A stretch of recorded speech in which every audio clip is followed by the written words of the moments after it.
Hello, everyone. Welcome back to Line Change, the NHL betting podcast from the Action Network, presented to you by BetMGM. My name is Michael Leboff. Joining me in just a moment is my co-host, Nick Martin. Nick, we're getting down to the nitty-gritty. Four more episodes left in the regular season, and then we'll get into the playoffs. We actually might throw an extra episode in at the end of this week, since the NHL is off on Friday, and then they're doing 16 games on Saturday. That remains to be seen. We will update you next episode if that's coming. Um, and then we'll pick up the pace in the postseason. If you listen to the show last season, you know that we made sure to get on for every slate. But until we get then, still have some regular season business to attend to. Deep slate on Tuesday night, April the 4th. Host of games, a lot of them very meaningful. Have sort of an elimination game between the Sabres and Panthers. The Penguins and Devils is a huge one. Seattle's looking to close in on a playoff spot with the game against the Canucks. Oilers and Kings is huge, but we always start with our favorite underdogs, and this is one that we disagree on. I think the Blue Jackets are going to be worth a bet on Tuesday night. They are decimated by injury. They're already a terrible team. They've got no NHL goaltending to speak of, really. But the Maple Leafs, they rested a couple players over the weekend against the Red Wings. Then Matt Murray got hurt, meaning Ilya Samsonov played 2 nights in a row. So it should be Joseph Woll, you'd imagine. And I think that there should be some more rotation. And this is just a team that at 5-on-5 is still not generating a ton as it is. Now, I guess the Blue Jackets, everybody does. So maybe that point becomes moot. Do I think that the Blue Jackets will win? It's unlikely, but I think that the number could get high enough here where if you take a chance and the Leafs do rotate, you could be sitting with a decent price. But you're not sold that Toronto will do that. I think that they will.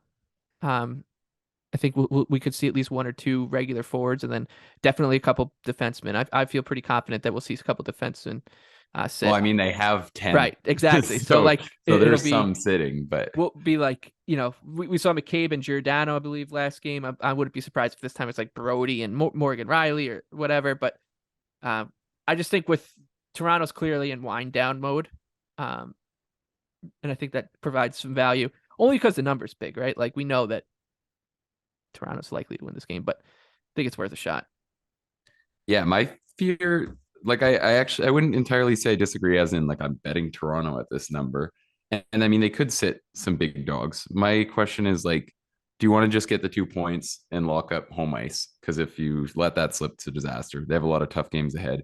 And they have bounced back from like these bad performances pretty consistently all year. Like it seems like all the noise gets made, everybody freaks the hell out, and then they play a lot better the next stretch. Like I think we saw that after the embarrassing loss in Long Island to your guys. They came back with four pretty good efforts in a row, and then I think they're kind of finding it. And there's enough guys that, like, regardless of the injury situation, I think it could be scary. But yeah, I'm not trying to make a case for betting Toronto. I'm just a little afraid that they're going to bounce back and kind of have a really good performance as they look to lock into form for the playoffs. Uh, your favorite underdog comes in one of the few meaningless games of the night between the Flyers and Blues. Philly plus 115 on the road.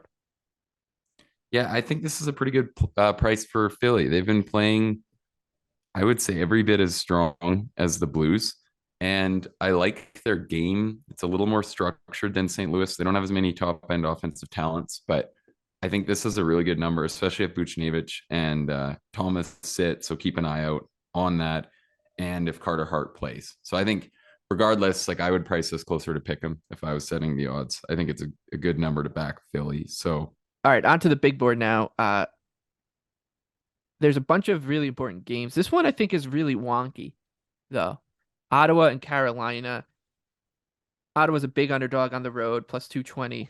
Carolina minus 260. Over under 6.5. Technically, Ottawa's still involved in this playoff race. I mean, they win if they win in Carolina and Pittsburgh and Florida lose. then they're in, they're in, but they got to run the table. They got to get to the most points they can get to is 90. So they'll need a lot of help uh to get in. But I don't expect them to not play hard. I think that you can kind of trust the Senators to relish the role of, backs against the wall, whatever. And Carolina is they've been a funny team since the Svechnikov injury. I don't think they've been playing particularly bad. They're 5-4 and one of the last 10, which isn't, where they should be as a Stanley Cup, one of the Stanley Cup favorites. But I feel like their game is starting to really look, the cliche with Carolina is a team that will dominate play, dominate 5-on-5, pump a ton of rubber to the net, but just won't finish. And it might be like a lazy thing to say about them, but that's what's coming home to roost right now. And against Ottawa, where you make two mistakes, they can be in the back of your net really quickly. I don't know if I love the matchup here. That said, the Senators' goaltending should give Carolina plenty of chances to finish at the same time, right? So I will pass. The number on Ottawa is a little tempting, but uh, I don't think it's the right one for me. I like it. I think Carolina's going to absolutely dominate them in this matchup. I hate the way the Senators set up without Shabbat and Chikrin in versus Carolina. Mm-hmm. I think it's going to be just one-way traffic all night, which the Senators actually haven't really been getting, like, in those kinds of matchups. I don't think they're doing as well. Like, what they do is actually control play at a pretty high rate, and I don't think we're going to see that happen in this game. I think it's a good spot. Carolina's still trying to lock up the division, find their game. And I think it's just gonna be really tough without those guys. Like, that's gonna put so much pressure on some of the younger defenders. I know Jake Sanderson's been really solid, but I think this is just a good spot to back the big favorite. And that Senators game too. Like, it was one game and they've been pretty reliable for bouncing back, but they had a pretty garbage weekend. And that Columbus game was horrendous. And maybe we see them kind of, you know, hit a bit of a lapse here now that they're kind of fully out of it. But yeah, I just think with the talent on board, it's going to be really tough to handle Carolina's forward check and the pressure that they'll put on them. So I like Carolina. I think it could be a pretty big win. Pittsburgh and New Jersey next up. The Penguins on the road, they're plus 130. Devils minus 150 at home. The over under 6.5. New Jersey. You talked about Carolina looking to lock up the division. The team they're trying to lock it up away from is New Jersey. The Devils trail the Canes by 3 points. The Devils have played one more game. New Jersey's also ahead of the Rangers by 3 points in the race for second and home ice advantage in round one.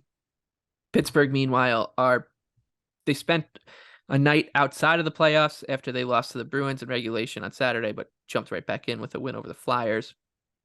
4-6 in the last 10. Pittsburgh is. They're in wild card 2. They trail the Islanders by a point for wild card 1, but they have a game in hand on the Isles. And they are 1 point ahead of the Panthers. I don't hate looking at Jersey as a parlay piece because I think that the way that we kind of just talked about styles making fights in Ottawa and Carolina, I think similarly here, Pittsburgh's been opting to play kind of a high event, push the pace style because they need to generate a ton of scoring chances to make up for their lack of goaltending and defensive misgivings. That should play right into Jersey's hands, you'd think, with the team that just thrives on speed and transition and the rush. So I don't think that backing Jersey here as a parlay piece or minus 1.5 or as a favorite is the worst look. So we'll see. It'll probably be one of those for me. Yeah, I'm a little I think this will be a good prop game because I think it'll be really high event, like you said, where Pittsburgh is really pushing the pace. I think Pittsburgh's been a little better than their 4-6 record the last 10. So I'm a little bit on the mode of like not fading them because every time I watch them right now, I actually think the play looks okay, but it's just scary. You've got not such good goaltending. I feel like they're kind of finding it, but it seems like the results aren't there. So for me, kind of just a pass, I guess. But I wouldn't be surprised to see a lot of the superstars have pretty good games in this matchup. And I think the over is probably a pretty reasonable look, but those are kind of the two thoughts I'd have on that game. Yeah, the Penguins last 11 games. They're 4-7, and if you look at the games where they played decent competition, uh, Rangers back to back against the Rangers, they lost 4-2, 6-0. Then they followed that up with the 2-1 loss to Senators, whatever. Then they beat Colorado on the road. And then they lost to the Stars in what was a pretty hard fought game. Then they lost to the Bruins in that last gas winner. And so like their game overall has looked okay, I think. But they've not played all that well against teams above them in the standings. A lot of there's a potential for them to just like give up 3 goals in 5 minutes because of their goaltending. And I think that's a type of thing what the Jersey kind of is built to do. Um, but yeah, they've had some impressive performances in which they lost in too. They are a weird team, and only getting weirder. It's not been fun to watch this playoff race and have skin in the game because you just don't know what to expect out of any of the teams involved on a given night. Not including the Panthers, Penguins, Islanders, and I guess the Sabres. Uh, Red Wings and Habs now. It's a straight pick 'em. I think we're both going to be on the same side here, and I'd be surprised if that side doesn't close as a favorite. But I'll let you take it. Yeah, I think Detroit is for sure going to be the square play and close as a favorite. I'm not seeing why this is a pick 'em really at all. Detroit's underlying numbers are significantly better recently than Montreal's. Montreal's right around 40% expected goals, which is down there with lottery teams from the worst years. And they have had a hard schedule last bit, Montreal has, but the injury situation's back to being as bad as it's ever been with Kirby Dach out. Raphael Harvey Pinard had been playing unreal at both ends of the ice, his unreal analytics as well. And he is likely to remain out. I think the greatest concern for me with Detroit here is that they could start Alec Nedeljkovic, which is not great, but I still just don't see how, with what Detroit's done recently, this is the number.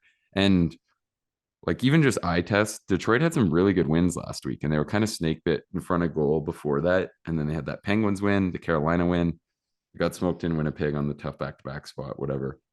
And then they played pretty good in Toronto last night. So I just think right now, I don't really see what we're seeing that makes this a pick 'em.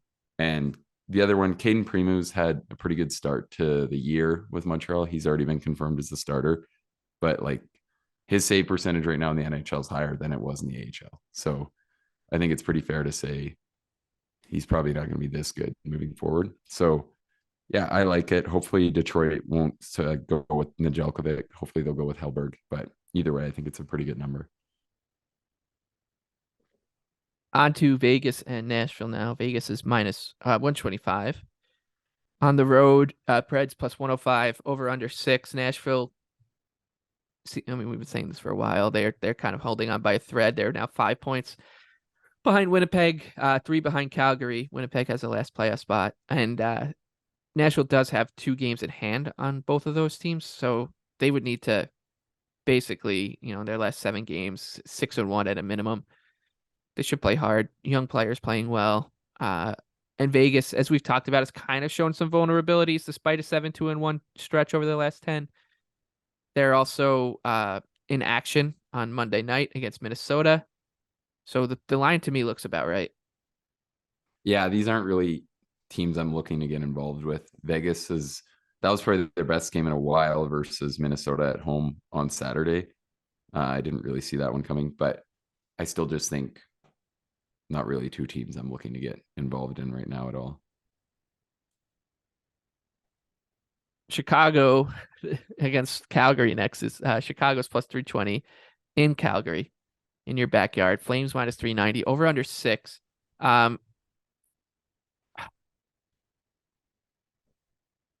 It's funny because of what's to come on Wednesday for Calgary. And if they are true to form, true to their 22-23 form, Calgary will lose this game because they have the do or die, almost like eliminator with Winnipeg on Wednesday night, which I think we should touch on a little bit on this show actually after we talk about this game. And it would just be so Calgary to lose to the Blackhawks ahead of this game with Winnipeg. Winnipeg's on 89 points from 77 games. Calgary's on 87 points, 77 games. As these are the two teams fighting for the last playoff spot in the West. It's hard to see, and I don't think the number is like big enough, but I'm just it does feel like it. It just like as someone who's watched this team and bet on this team and lost so much money on this team all season long, you can just see it coming. Yeah, I actually kind of disagree. So I said before Tuesday, I thought Calgary could run the table. They're 3-0 since that time, and they had two of those blowable games in versus Vancouver and Anaheim. Those were the only two wins where they came back from Yeah, but this one has Winnipeg on the other end of it. Right, right. That's the But scary part. I just think I don't see them blowing this one. I think they're kind of got some positive juju going on. The only thing that's scary is that Markstrom is a complete sieve right now. Like, Yeah. neither of those games should have been games. And like his rebound control is shocking. He has no idea. Like the amount of them that are like being shot into his crest, drops into the crease, and someone's slamming it in. It's like once every 2 games that there's one like that. And then, like, I guess the Vetrano goal was fine last game, but it just doesn't seem like he's making it tough on shooters. Like, I actually think Calgary's defending really, really well right now. They're getting punished for every single high danger chance they give up. Like, I think it's one of those things when they happen, fans will be like, oh, well, this chance shouldn't happen and blah, blah, blah. But they just forget that those pucks are getting saved. You know, goalies are coming up with big saves on other teams. They're like Markstrom's never coming up with those. And I think it's going to be really interesting to see how they handle the back-to-back spot. I don't think you're happy with either goaltending option. I really maintain that they should have given Wolf a chance this season. I think that was a complete fuck up because now they can't do it. But like, watch Levi. Levi was not as highly touted coming up this year as Wolf has been. And if he does good with Buffalo, I feel like that's a comment that's just like, should have played him, should have given it a chance, but that's not the kind of thing that Daryl's interested in right now. But with that said, I think Calgary's playing really, really well and defending really well. I know that some of the private models have their defensive play rated even higher than the public ones. And I think that's just getting hidden by the goaltending. So I really think the only concern is just the goaltending. And so I'm not making a case to bet on Calgary here. This is the exact kind of game you don't want to bet on Calgary in. But I could see live bets on Calgary having merit and prop bets on Calgary having merit in this game. And they've been opening them a little wider. But if it's Stalock, I could definitely see his save prop being a good bet because they just keep cashing even when they're higher. Dostal still went over by 2 last night, and that was with a couple shots that I thought should have been tracked that weren't. And to talk about that while we're on this, I think betting unders that I wanted to go on this show, and I've never really tried to bet player prop unders too much because my strategy is a lot of time just try to bet whoever's really catching my eye and looks like they're playing really good hockey and are in good matchups. I think betting unders is going to have a lot of merit down the stretch for 2 reasons. So a lot of these teams, like say a Toronto, even if they play Matthews, they're going to be, and guys like that, they're going to be really inclined to roll all 4 lines and maybe play guys like 15 minutes, which is going to mean that their unders are going to be more likely to hit. So I think that's kind of going to be a narrative to watch for. Something like maybe Colorado as well, if they're getting pretty well situated. They might play those guys, but they're not going to play them like they usually would. And then it also seems like the standard for top players' shots right now is extremely tight. Like you're not getting any of the borderline ones in your way. There's a lot of shots coming off the board right now. There aren't any shots being added. So I think that unders is a play that I'm really interested in. And hopefully in the final weeks here, I can try and bring some really good unders plays to the show because I think those will have some good value. When the 30 for 30 comes out about shot props, hopefully you'll be. I wasn't going to be tinfoil hat guy, but it does seem like if you're on someone with a high handle of the betting board right now, you should probably be prepared for it. You know, you might get some borderline rulings because they seem pretty common. I know this has been a thing for like 3 straight seasons, but I've been having a worse time with it than ever the last couple of weeks. So I don't know if that's just me. I think it's also like a fact that more are coming off the board right now than normal. So yeah, just keep that in mind. The Oilers in Kings up next. This is a massive game out west. Oilers minus 115 on the road. Kings minus 105 at home. These two teams just played. The over/under is 6.5. Once again, I'll just say that the odds tell a story here, which is that should these two teams meet in the playoffs, and if the season ended today, they would. It kind of tells you that Edmonton would be not a huge favorite, but would be favored, and they are a road favorite in this game, which is basically it's a huge game for both sides. The Oilers, 4 in a row they've won. They're 9-0-1 in their last 10, and they've just been basically rolling for quite some time. They're now just 2 points behind Vegas for the Pacific Division lead. They have played one more game. It looks right. It just like this. I think you can make an argument for either team in this matchup to be -115, but there's just not much of an edge to be had. So it's a great match, or excuse me, a great game for neutrals to watch, but nothing for me from a betting standpoint. Yeah, I agree. And I'll make the case for LA, especially because I really like them. I think they're a good team. They'll probably be priced a little closer if they're healthy because they're really dinged up right now. Anderson's their top defender if you actually look at the analytics of it. And I think that's pretty reasonable. Like their fans will happily tell you how freaking good Anderson is right now.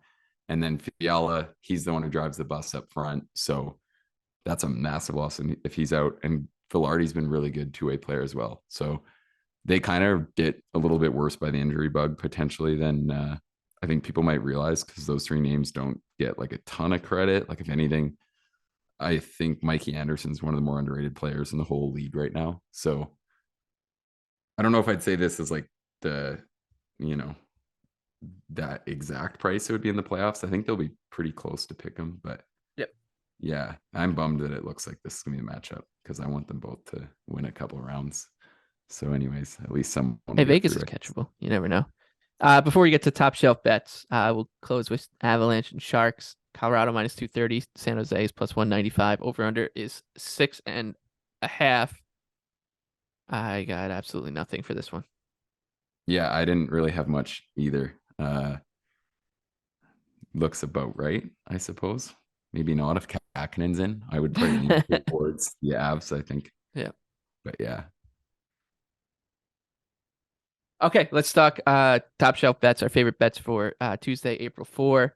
Seattle and Canucks. We'll start with you because I want to save my game for the end because I think it's you can make an argument Oilers Kings is the biggest game, but the one we'll talk about with mine is probably close second or tied. Seattle's -115, Vancouver is -105.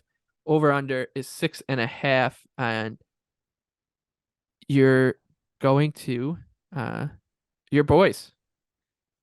Yes, let's do it. I think this is a good time to bet Vancouver with Seattle on the back to back. Vancouver's been playing really respectable hockey.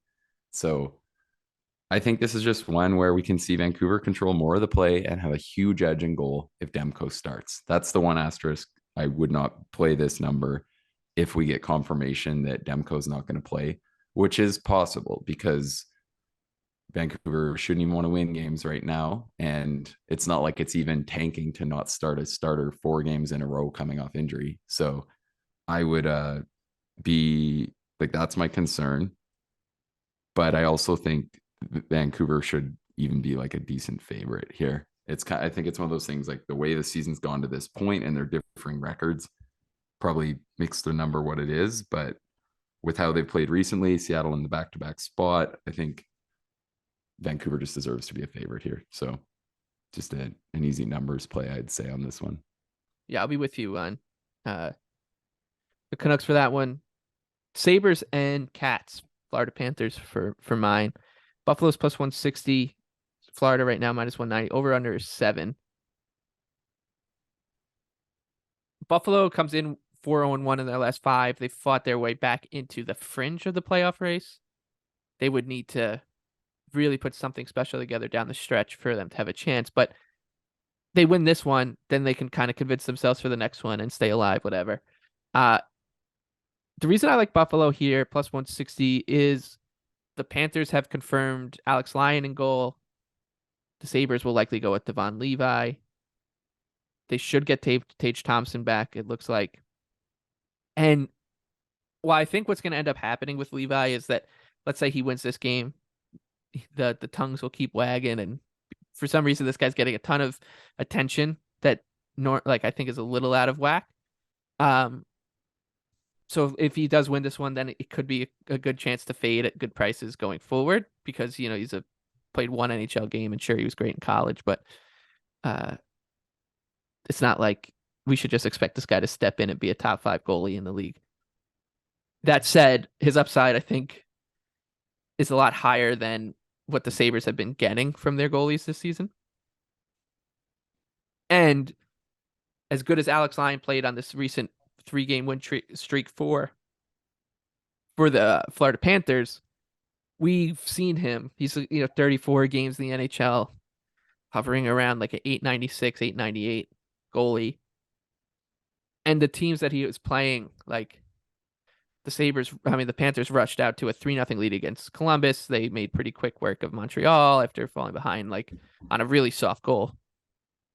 Yeah, shout out to him for that one because it was our Yeah, 7-1 dog who Fit just Farrell, put like a 20-mile-per-hour muffin in the net. So good. unbelievable. We were owed that one. Um,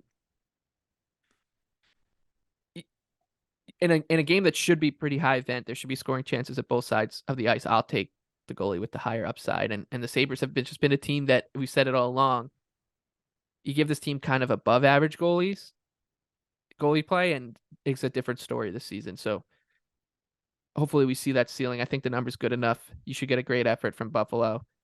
Uh, they beat some good opponents lately. Like, it's not like they've just been walking over teams like, Arizona or Columbus. They beat the Islanders, they beat the Rangers.